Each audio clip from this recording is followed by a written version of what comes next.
Hello, squatters. I hope you guys are cool. I hope everyone is just chilled, relaxed. South Africa and all other African countries. Thank you for watching my content. We'll keep engaging. I think we need to get this off our chest for once and for all. Let's settle this issue of selling out, who sold who out, when and how did it happen.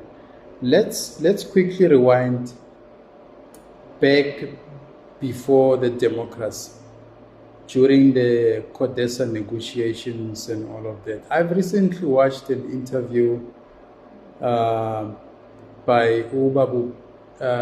Professor Blayton Zimande, who's the former higher education minister. Yeah, no? Sure. So I'm trying to connect the dots here. What actually went wrong with our country? What exactly went wrong with our country? And this is what I get. Maybe you would have a different view, but now I'm looking at the beginning of the CODESA negotiations. In the CODESA negotiations, all the ANC comrades, I'm referring to Abu Comrades, Krizani, and other comrades, they were supposed to be part of those negotiations, by the way. Ndate Krizani was never part of the CODESA negotiations for some reasons, actually. And he was sidelined by his own comrades. The first comrade who actually sidelined Babu Krizani was Nelson Mandela, the former head of state. May his soul rest in peace. That's the first person to sideline Krizani. How did it happen? Cyril Ramaphosa, who's the current sitting president, was a chief negotiator in those times during the CODESA negotiations, and he pulled people like former President Thabo Mbeki, and in fact, he pulled people whom he trusted to be part of those negotiations, communications, and all of that you guys will communicate with the comrades and all of that. Who brought Cyril Ramaphosa into these negotiations? In the beginning, Mandela and Cyril Ramaphosa were very close. Mandela trusted Cyril Ramaphosa until their relationship went sour. It went sour, by the way. I'll tell you why. So, Nelson Mandela goes into negotiations with people like both Cyril Ramaphosa, Thabo Mbeki, leaving other comrades out. And whatever that they agreed from those negotiations, most comrades were really not impressed with how they handled everything. By the way, I know for the fact that, he was preaching for Rainbow Nation and all of that. That was their dream, by the way. They have actually taken a 360 turn to say, we are no longer heading to the north, we're heading to the south. So people who were going to become deterrents to their mission was people like Abu Comrade Krizani.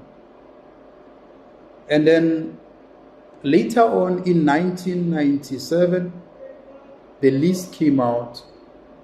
Remember, from 1994 to 1999, Nelson Mandela was the president of the country.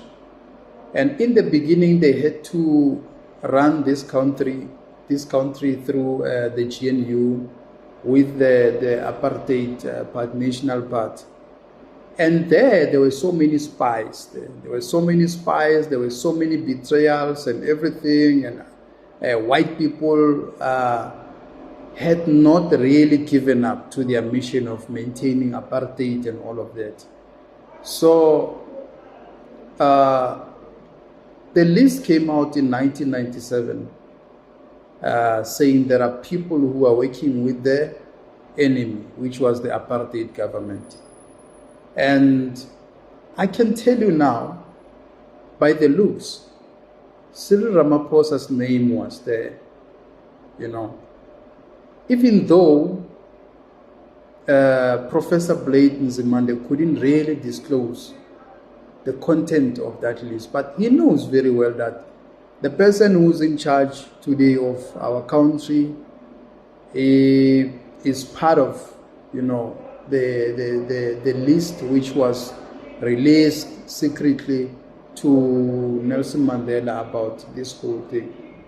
And now it begs the question that why didn't Cyril Ramaphosa become the president after Nelson Mandela? Because remember, he was a chief marshal also, marshalling around Nelson Mandela when he came out of prison. And now why didn't he become the president of the state?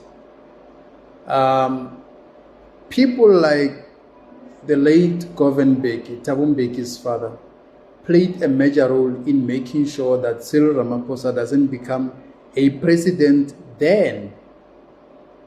So it makes sense to me to say Cyril Ramaphosa's name was on the list of people who were spies and people who were working against the democratic government, which was the ANC. So the trust is the same as Julius Malema and Boysen Ndlozi. Along the way, Nelson Mandela lost trust towards Cyril Ramaphosa and made a turn. And the reason why I'm saying people like Thabo Mbeki played a role in making sure that Ramaphosa doesn't become a president. His son, Thabo Mbeki, studied economy overseas, and then he was a graduate and he was ready to take over the country. Remember, economic-wise background and all of that. So they convinced Nelson Mandela that, listen, you can't make this person a president. He doesn't have the expertise. He used to work. Remember, he sold out even in Robben Island when Abu Terrell got arrested, and then Cyril went there to confess that no, Terrell Kota and other comrades, they told him to participate and to act against the apartheid government. So he started to be a sweetheart to the apartheid government, Cyril Ramaphosa. So this gentleman has been a favorite of white people for the longest time. I'll give you another reference that they even gave him money to start a union, National Union of Mine Workers. They trusted him. They gave him money to start the union so that he can serve as someone who creates some sort of stability so that those mine workers don't fight for their rights. They kept on lying to them, promising them all of those things that they never fulfill. And if you check, by the way, if you want to check on the train, Ramaphosa was also involved in the Marikana massacre, in a sense that he didn't want those people to get 12.5 as a basic salary. As much as they're working hard, he didn't want them. He made sure that that doesn't happen. And remember, he was one of the board members there, having shares there. So this has been going on for the longest time. And I think he's very smart. He's a smooth operator.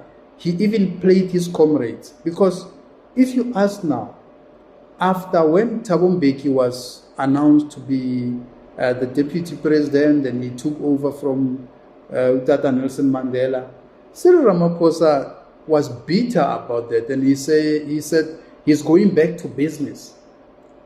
So now the question is, who brought this man back?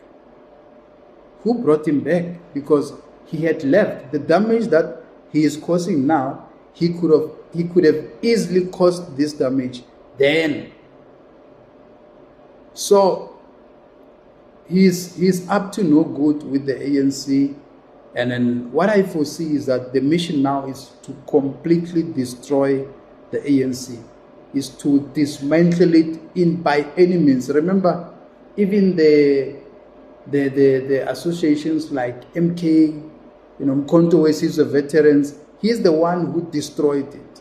He's the one who fired Abu Ace Magashule. He's the one who got President Zuma to also be removed, forcefully removed, and all of that. I know that all the people fight for power. Even Jacob Zuma pushed Thabo Mbeki. But I'm just observing this man's mission called Cyril Ramaphosa. That really, is he having good intentions for the country, for the African people, especially South African black people, and also for the ANC? But I don't think so. I think he's there just to neutralize ANC so that DA gets, a ticket into becoming the majority party which has got, so that they can be able to control, to choose who they want to work with, whoever they hate. DA doesn't know politics. White people, they don't know politics. People like Abu Helen Zille, they don't know politics. They only know power, superiority, to control people, to call the shots, to be wanted, to want to be treated special, and all of that. They don't know politics. They are not playing politics there. They are playing emotions. Even in the GNU, they are acting like sweetheart. I will leave, and Ramaphosa time and again should say, no, don't leave, stay. And they don't know politics. Politics it's very, very robust. It's rough. It's not for the faint-hearted. So by connecting this whole thing, you can sense that Cyril Ramaphosa has been who he is for the longest time. It's just that I think ANC comrades are not too smart to detect these red flags, and they actually didn't know how to prevent it. Because if they knew, they would have prevented him to become a president, or even to come back to politics. Why did he come back to politics? It's because he still has unfinished business that he wanted to accomplish, which was to destroy the ANC, neutralize it, so that the government is taken back to its owner, original owner. I'm worried about how he does things, and many things now they start to connect that actually Cyril Ramaphosa had a mission to dismantle ANC, to put it to the grave, 6 feet underground. I don't know, Squatters, maybe you will say something, different, you will have a different view. And I'm not actually victimizing him or hating on him, because all these events, they make sense to me, unless if someone convinced me otherwise that, no, this is not what happened, this is what happened. I don't want to talk about comrades who were betrayed then, during the Codesa, and after, and in the eve of democracy. Comrades who were assassinated, like Abu Krizan and all of it. I don't want to talk about that. I'm just focusing on specifically, why did Cyril Ramaphosa not become a president after Nelson Mandela? I think Nelson Mandela didn't trust him. And then he was right, by the way, because he has shown us that he cannot be trusted. And his mission now is clear, that actually those were his intention for the longest time, to say, we need to destroy the ANC. That list that came out, I promise you, Ramaphosa was there. Even Terra Lokota mentioned it, Puti, when they were there in Robben Island, Ramaphosa sold out. And he became, the team, the part of apartheid government, which was brutalizing people. He was giving information. Who's saying what to who? What are they planning to do when? It's so sad, man. Because we have comrades who are not smart enough to be able to stop such things like this before they happen. We are where we are because of Those comrades, remember, the voters don't elect the president. They choose a political party. Then the political party bet with their president. It's a problem also, that one. I think the voters somehow, they have to have that chance to decide who they want to be a president. It's fair enough, because they will bring you the last number, the most useless and spineless someone. Because you voted for ANC, then they give you Ramaphosa. Then you have to be subjected to Ramaphosa. When you are dying for the ANC, that because I voted for ANC, then they are dishing out Ramaphosa to you, pushing him through your throat. So you must just accept and celebrate. I don't know who will be the president next, but I don't see any other ANC comrade becoming a president after Ramaphosa. Someone else from DA, especially Helen Zille, will become a president. Not these Paul Mashatiles. These ones are running on a red line. Their scandals are just here. Their files. They can just pull their files and push them very far. Even when you use binocular, you won't see them. Very far. Paul Mashatile will not be president. When I look at Paul Mashatile, I see David Mabuza. We knew David Mabuza wouldn't be a president. We knew. Even by his performance, his charisma, his behavior, everything. We knew that he was just enjoying salary. The same as Paul Mashatile. He's just there for salary, as long as I'm getting a salary. It's very tough. There's stomach politics, remember. Stomach politics. So someone from the DA, after Ramaphosa's tenure, or even his term comes to an end, they can impeach him and put someone from the DA. Probably Helen Zille will emerge there and become a president. And if she becomes a president, all the struggle, all the achievement which were achieved by the ANC will be reversed 20 times. 20 times. She's going to reverse everything. Reverse. This one, no. This one, no. This one, no. Cancel. Abolish. This one, disregard. What? Everything. It's a problem because we find ourselves in this situation because of the ANC. The ANC government was too relaxed. They were too comfortable, and now the time is over.